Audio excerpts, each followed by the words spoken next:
Everyone, இன்றைக்கி நம்ம வீடியோவில் தோசை, இட்லி, சப்பாத்திக்கெலாம் ஒரு அருமையான சைட் டிஷ் வெஜிடபிள் குருமா எப்படி ஈஸியாக பண்ணுறதுன்னு பார்க்கலாம் வாங்க. ஒரு குக்கர் எடுத்துக்கோங்க. வெஜிடபிள்ஸ்லாம் வாஷ் பண்ணி கட் பண்ணி எடுத்துக்கலாம். உருளைக்கிழங்கு, கேரட்டு, பீன்ஸு, பச்சை பட்டாணி இது மாதிரி இதெல்லாம் கட் பண்ணி எடுத்ததுக்கப்புறம் ஒரு பெரிய வெங்காயம், மீடியம் சைஸ் ஒரு தக்காளி இது ரெண்டையுமே கட் பண்ணி எடுத்து இதில் ஆட் பண்ணிக்கலாம். 1 ஸ்பூன் இஞ்சி பூண்டு விழுது, 1/2 ஸ்பூன் மஞ்சத்தூள், 2 spoon oil, 1 tumbler medium size தண்ணி அண்டு கொஞ்சமாக புதினா தலை இது எல்லாமே ஆட் பண்ணிக்கலாம். ஆட் பண்ணிவிட்டு தண்ணி பார்த்திங்கன்னா மீடியம் சைஸ் தான் இருக்கணும், ரொம்ப மூழ்கிற அளவுக்கு வைக்கக்கூடாது. கொஞ்சம் கல் உப்பு போட்டு நல்லா மூடி குக்கரில் ஒரு 2 விசில் விட்டு எடுத்துக்கலாம். 2 விசிலே போதுமானது.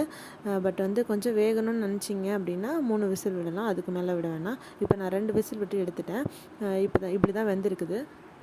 ஆர்டிஃபிஷியலான கலரோ காஷ்மீரி சில்லி பவுடரோ கலருக்காக நம்ம எதுவும் போடுறதில்ல. அதனால தான் நேச்சுரல் கலர் தான் இந்த வீடியோவில் நான் எடுத்துருக்கிறேன் ஃபுல்லாகவே.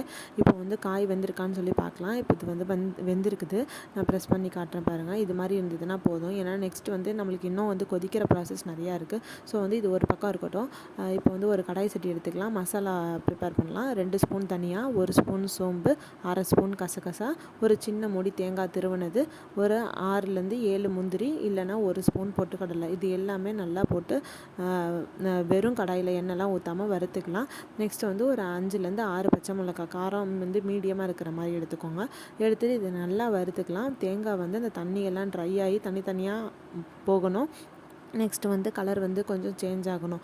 அந்தளவுக்கு நல்லா வறுத்தெடுத்துக்கணும். சிம்மிலே வச்சு வறுத்துக்கோங்க, ரொம்ப அடிப்பிடிச்சிடக்கூடாது.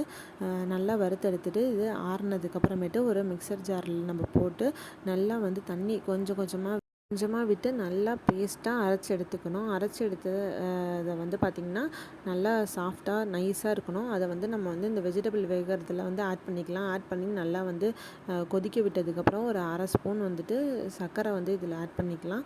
நெக்ஸ்ட் ஒரு குழிக்கரண்டி பால் இதில் ஆட் பண்ணிக்கலாம். ஆட் பண்ணி நல்லா கொதிக்க விடலாம். இந்த பச்சை வாடை எல்லாமே போகணும். பால் காய்ச்சி ஆற வச்ச பால் தான். இப்போ ஒரு ஃபைனல் டச் தாளிப்பு சேர்க்க போகிறோம். ஒரு கடாய் சட்டியில் எண்ணெய் ஒரு 2 ஸ்பூன் ஊற்றி பட்டை கிராம்பு சேர்த்து ஒரு குட்டியாக வெங்காயம் நல்லா பொடியாக நறுக்குனது ஆட் பண்ணி ஒரு 1/2 ஸ்பூன் இஞ்சி பூண்டு விழுது சேர்த்து நல்லா வதக்கணும்.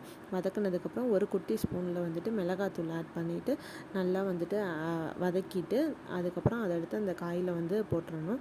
காயில் போட்டால் இது ஒரு ஃபைனல் டச். இது ஃப்ளேவர் சூப்பராக இருக்கும். இது நல்லா கொதிக்க விட்டு உப்பு செக் பண்ணி நீங்கள் பார்த்துட்டு இறக்க வேண்டியதுதான். இது அட்டகாசமாக இருக்குங்க. நீங்கள் ட்ரை பண்ணி பாருங்கள். கொத்தமல்லி தழை ஃபைனலாக நீங்கள் தூவி விட்டுக்கோங்க. இது சப்பாத்தி, இட்லி, தோசை எல்லாத்துக்குமே சூப்பராக இருக்கும். டேஸ்ட் சட்டிலான டேஸ்ட்டு, காரமாக ரொம்ப ஸ்பைசியாலாம் இருக்காது. சூப்பரான ஒரு நல்ல இது ஈஸியான வேலை தாங்க. டக்குன்னு செஞ்சிடலாம். ஒரு மேக்ஸிமம் ஒரு 20 மினிட்ஸில் நம்ம செஞ்சிடலாம். இது நீங்கள் கண்டிப்பாக ட்ரை பண்ணி பாருங்கள். இன்றைக்கி எங்கள் வீட்டில் சப்பாத்தி அண்ட் இந்த வெஜிடபிள் குருமா. நீங்கள் ட்ரை பண்ணி பார்த்துட்டு கண்டிப்பாக எனக்கு கமெண்ட் சொல்லுங்கள். தேங்க்யூ ஃபார் வாட்சிங்.